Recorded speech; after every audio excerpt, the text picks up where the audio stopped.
Back in the days, death penalty was more common, and most of the time associated with torture.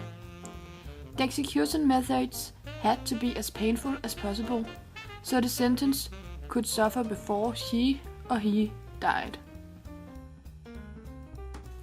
They used execution by boiling, but that was not as common as other methods.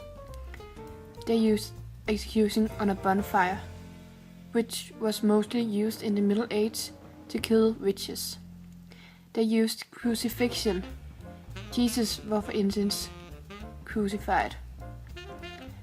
They used dismemberment,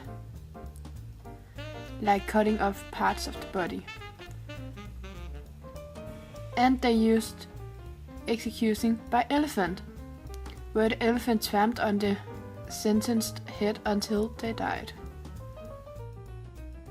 Together with the French Revolution in the 17th century, the guillotine arrived, which would later become an effective execution method.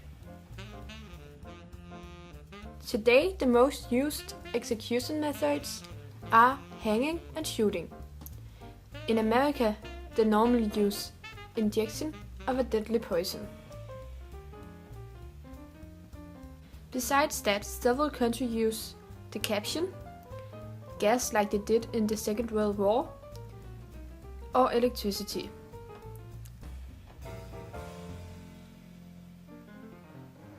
In countries like Iran and Saudi Arabia, they use death by stoning.